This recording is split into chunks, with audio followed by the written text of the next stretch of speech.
아멘.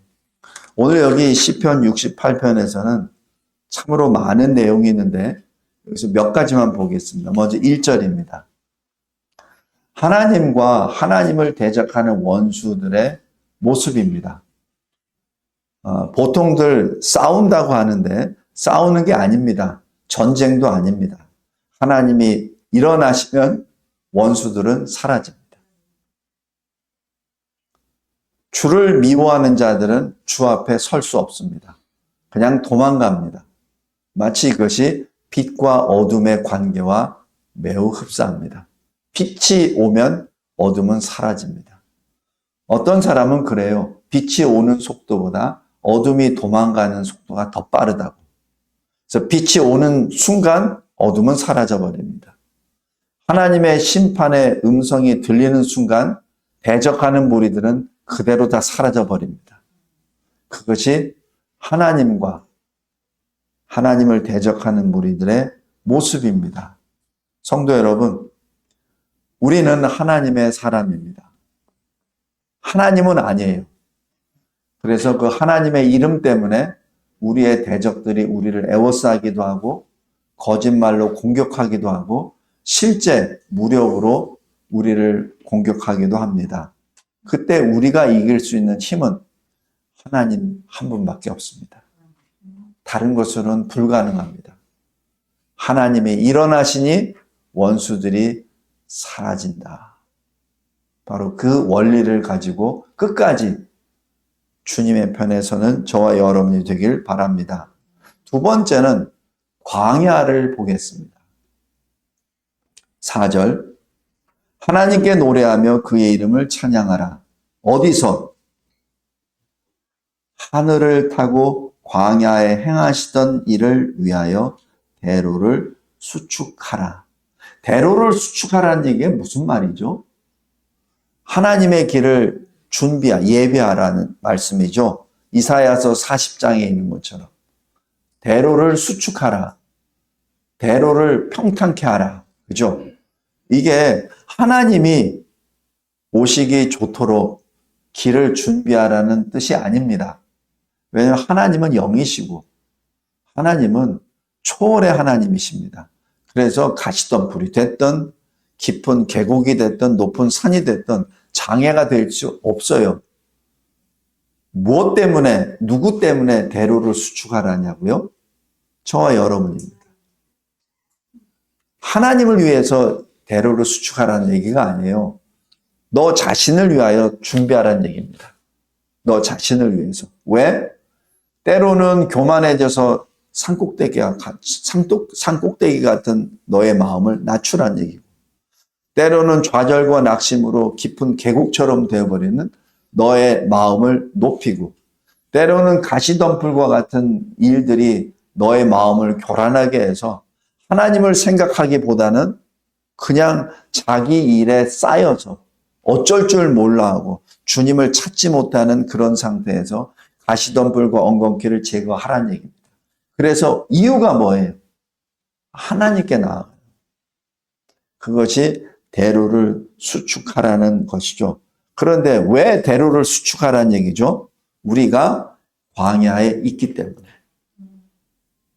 우리가 하나님 앞에 있다면은 수축할 필요가 없죠. 우리가 광야에 있기 때문에. 근데 광야가 왜 있죠? 왜 우리는 광야에 있죠? 계시록 12장에 보면은 광야는 우리를 위하여 예비하신, 하나님이 예비하신 땅입니다. 하나님이 예비하신 땅. 우리 이 세상을 살면서 하나님 왜 이렇게 고달퍼요? 왜 이렇게 어려워요? 할 때가 많이 있죠. 인생 가운데. 그러나 그것은 하나님이 예비하신 땅입니다. 왜? 우리를 양육하기 위해서. 양육하시기 위해서. 한번 보겠습니다. 요한계시록 12장 보세요. 여러 번 봤던 내용입니다. 요한계시록 12장 6절에 보면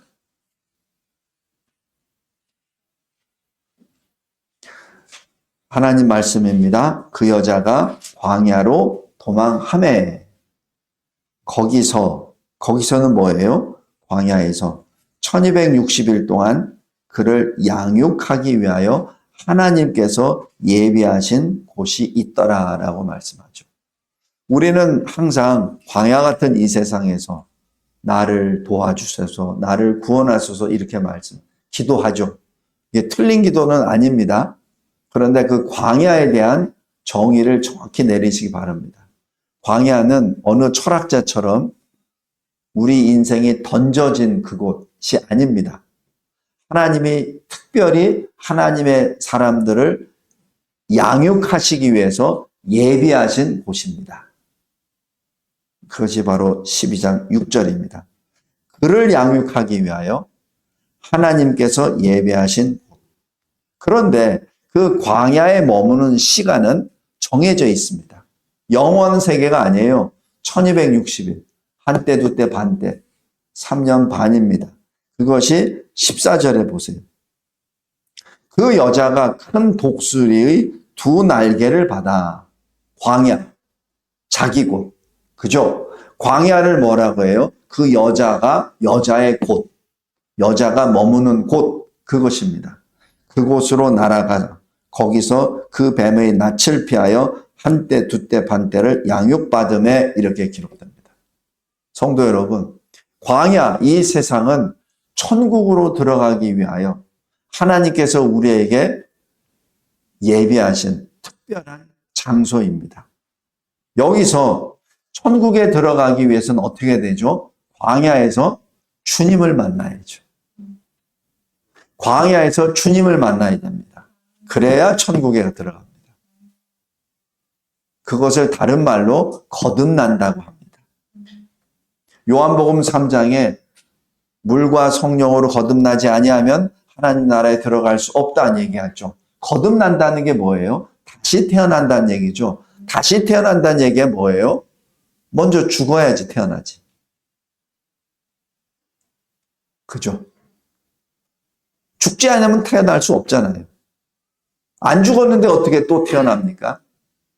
다시 얘기해서 거듭난다라는 그 뜻은 나의 옛사람이 그리스도와 함께 십자가에 못 박혀 같이 죽고 새 사람이 그리스도 안에서 다시 태어난다는 것을 의미합니다. 그것이 거듭남입니다. 근데 거듭남이 어떻게 거듭나냐고요? 방법이 없잖아요. 그래서 물과 성령으로 말씀합니다. 물이 뭡니까? 물은 단순히 씻음의 의미뿐만 아니라 그 물은 생명수를 말합니다. 계시록 22장에 하나님과 어린 양 보좌로부터 흘러나오는 생명수. 요한복음 7장에 나와 있는 그 물은 뭐죠? 성령을 말합니다. 물과 성령은 바로 성령입니다. 성령으로 거듭났을 때 우리는 다시 새 생명을 입고 천국의 소망을 갖게 되죠. 그런데 이러한 사실이 우리가 깨닫기 위해서 우리는 광야로 나아가야 합니다. 여기 계시록 12장 14절 잘 보세요. 광야로 갈 때 어떻게 가죠? 큰 독수리의 두 날개를 받아. 여자가 어떻게 큰 독수리의 두 날개를 받습니까? 이것은 하나님의 역사입니다. 여자가 무슨 재주로 독수리의 큰 날개를 받아 날아갑니까? 하나님의 역사입니다. 우리가 거듭난다는 것도 그래서 하나님의 역사입니다. 거듭난다는 얘기는 무슨 뜻이에요? 다시 태어난다는. 이 헬라어로 아노우텐이라는 그 말은 바로 again에다가 위로부터 다시 태어납니다. 위라는 게 뭐예요? 하늘로부터. 그러니까 하늘의 나라의 백성이 되기 위해서는 하늘로부터 다시 태어나야 됩니다. 그렇지 않으면 하늘나라에 갈 수 없어요. 하나님 백성이 되기 위해서는 하나님께로부터 다시 태어나야 됩니다. 다른 말로 하나님 성령으로 다시 태어나야 됩니다. 그것이 거듭남입니다. 오늘 다시 시편 68편 4절로 들어가겠습니다. 그 하나님이 어떤 하나님이시죠? 하늘을 타고 광야에 행하시던 하나님이십니다. 하늘을 탄다는 게 뭐예요? 바로 하나님이 하늘을 운행하신다는 얘기죠. 하늘을, 공간 속을 초월하시는 하나님이십니다. 하늘을 타시고 광야에 행하시던 입니다. 잘 생각해 보세요. 우리가 어디 있다고요? 광야에. 하나님이 왜 광야에서 행하십니까? 왜 하나님이 광야에 행하십니까? 저와 여러분을 위해서 행하십니다. 굳이 하나님이 광야에 오실 필요 없어요. 왜 오셨습니까? 우리를 양육하시기 위해서. 하나님이 이 세상에 오실 필요 없어요. 말씀으로 창조하신 하나님이 무엇으로 굳이 이 세상에 오십니까? 죄와 허물로 죽어버려서 우리들을 구원하시기 오셨다고 하십니다. 오실 필요 있나요? 하나님 편에서 오실 필요가 있습니까? 없어요. 우리 없고 그냥 새로 만드시면 돼요. 그런데 왜 오셨습니까? 우리를 위해서. 하늘을 타시고 광야에 행하시던 바로 그분이 왜 광야에 행하셨습니까? 광야에 있는 저와 여러분을 위해서 오셨죠. 하나님께서는 멀리서 원거리로 그냥 인터넷이나 핸드폰으로 따닥따닥 하면서 너 왼쪽으로 가 오른쪽으로 가 이렇게 안 하세요. 하나님은 직접 우리에게 오셨습니다. 우리를 양육하십니다. 꼭 명심하시기 바랍니다. 우리가 부모로부터 육신을 받았잖아요. 왜 부모죠? 나에게 생명 주셨으니까 아멘. 또 왜 부모죠?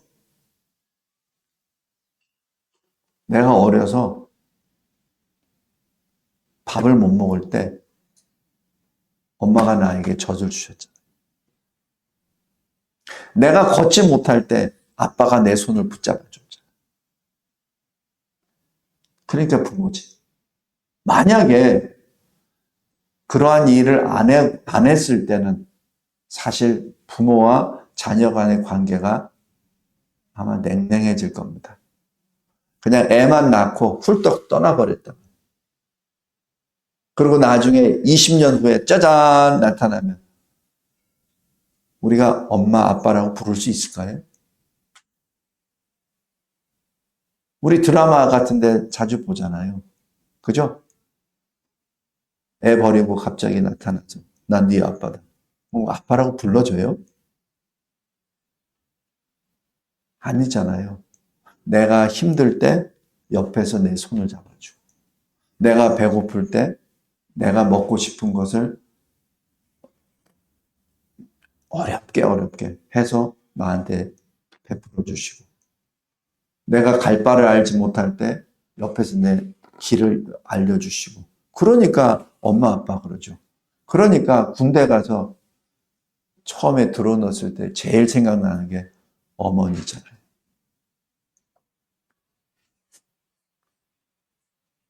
안 그래요? 만약에 그러한 과정이 없다면 엄마나 아빠는 생각이 없어요. 성도 여러분, 하나님은 그런 존재이십니다. 그래서 하나님은 우리를 광야로 보내셨지만 광야에 직접 오십니다. 그리고 광야에서 같이 행하십니다. 출애굽하실 때도 이스라엘 백성들한테 뭐 다 하면 되죠. 뭐 딱 해가지고 어디 오면 돼. 모세 너 이렇게 하면 돼. 이렇게 하시고 능력 다 주시면 돼요. 그런데 하나님이 직접 오시잖아요. 직접 오시잖아요. 구름 기둥과 불을 기둥 직접 오시잖아요. 여기 또 광야가 있습니다. 7절 보세요. 그 하나님이 주의 백성 앞에서 앞서 나가사 광야에서 행진하셨을 때 이렇게 나오죠. 하나님은 우리를 보내시고 그냥 내버려 두신 분 아니에요. 내버려 두신 분 아닙니다. 저 잠깐 주목해 주세요. 우리 여기 남자들은 아마 체험을 했을 텐데, 왜 유격훈련 받을 때, 경희야, 너 저 유격훈련 받았지? 그때 그 동작 하나하나 누가 가르쳐 주니? 조교. 조교가 어떻게 가르쳐 주니? 소리 지르면서 가르쳐. 그게 경희한테 굉장히 그게 그 소리 지르면서 가르쳐. 그지? 그 숙련된 조교가 어떻게 가르쳐 줘? 그지? 시범을 했잖아. 직접 보여주잖아. 제가 기억났을 때는 유교 이제 훈련 받는데, 이 암벽에서, 절벽에서, 보통은 이제 절벽에서 이 뒤를 해서 잡고서 뛰어내리는 거거든요. 근데 그 조교는 절벽을 딱 서서 그냥 뛰어내려가더라고. 그거 보셨어요? 절벽을 뛰어내려가. 그 영화에서 보는 그런 장면처럼. 물론 이제 로프 딱 잡고 그냥 뛰어내려가는데, 그걸 왜 보여주냐면, 겁먹지 말라고. 겁먹지 말라고. 이렇게 뛰어내려가도 손을 딱 잡으면 브레이크가 돼서 딱 쓰거든요. 그러니까 겁먹지 말라고. 이제 첫 번째 겁먹지 말라고 이렇게 해요. 그래서 조교가 굉장히 그 훈련받는 사람들에게 아주 그냥 굉장히 힘들게 만들지만, 제일 고마운 거는, 아, 저렇게 해도 되는구나. 저렇게 해도 되는구나. 그리고 저 사람 보니까 나보다도 키도 작고 힘도 없는 것 같은데 저 한양에, 그럼 나도 할 수 있구나 하는 그거를 보여줘요. 그래서 교관보다 항상 훈련할 때 조교가 굉장히 중요합니다. 왜? 직접 행동으로 시범 보여주거든요. 여기 7절에 보면 주님이 우리를 가르치시는 교관도 되시지만 조교도 되주십니다. 주님이 얼마나 친절하신데요. 주의 백성 앞에서 먼저 나가십니다. 두려워하지 마라. 두려워하지 마라. 내가 걸어간 길을 그대로 따라오라. 그것이 하나님이십니다. 그러니까 그 예수님이 부활하시고 난 다음에 막달라 마리아에게 이렇게 말씀하시잖아요. 형제들에게 전하라. 내 아버지, 너희 아버지. 이렇게 표현합니다. 내 하나님, 너의 하나님. 신분이 바뀌었다는 것을 알려주십니다. 내 아버지, 너의 아버지. 내 하나님, 너의 하나님. 그리고 마지막 하나, 요거는 요 진리하고는 관련은 없는데, 셀라라는 것을 잠깐 보겠습니다.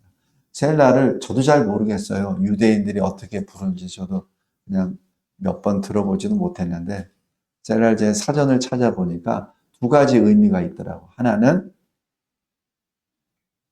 pause입니다. 쉰다는 뜻이고, 잠시. 또 하나는 보이스 톤을 바꿉니다.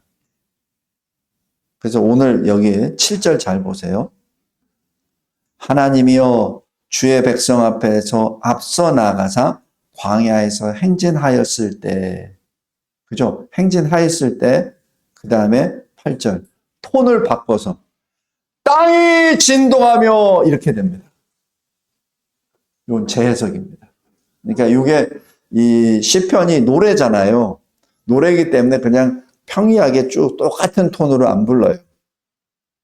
딱 하고 난 다음에 거기도 구체적으로 광야에서 행진하셨을 때 쉬었다가 땅이 진동하며 이렇게 됩니다. 그 느낌이 있죠. 그 다음에 19절 보세요. 날마다 우리 짐을 지시는 주 곧 우리의 구원이신 하나님을 찬송할지로다 하고선 하나님은 이렇게 들어갑니다. 굉장히 다이나믹하죠. 그냥 시편을 보통 읽을 때 거룩한 음성으로 낮은 저음으로 그냥 이렇게 평이하게 쭉 읽는데 실은 그게 아니란 얘기예요.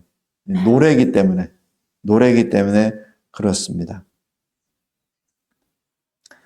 오늘 시편 68편 말씀을 맺겠습니다. 그 하나님은 19절 날마다 우리 짐을 지십니다. 왜 주기도문에서 매일 우리에게 일용할 양식을 주셨고 이렇게 말씀하잖아요. 왜 우리 기도 제목이잖아요. 그죠? 그런데 그 주님이 우리가 요구하기 전에 먼저 하십니다. 날마다 우리 짐을 지시는 주 하나님. 우리의 구원이신 하나님. 그분을 찬양합니다. 히브리 말로 우리의 구원을 히브리 말로 어떻게 해야 돼요? 우리의 예슈아 엘로힘입니다. 예슈아. 바로 예수라는 그 이름 자체는 구원이라는 뜻입니다. 그 구원이 직접 우리에게 오셨습니다. 그 노래가 바로 예수이십니다. 하나님 감사하고 감사합니다. 하나님께서 저희들에게 주신 이 귀한 생명의 말씀, 주님이 친히 우리를 위하여 광야를 예비하시고 광야로 우리를 독수리 두 날개로 붙여서 보내주시고 그래 어떤 악한 자들 마귀에게도 흔들리지 않게 도착하게 하시고 또 친히 그 광야에 오셔서 우리를 이끄시는 하나님의 이름을 찬양하옵나이다. 하나님의 말씀, 하나님이신 그 말씀이 육신을 입고 우리 가운데 거하심에 우리는 주님을 임마누엘, 하나님이 우리 가운데 계신다라고 고백하며 그분이 우리 주 예수 그리스도이심을 찬양합니다. 예수 그리스도의 이름으로 기도드리옵나이다. 아멘.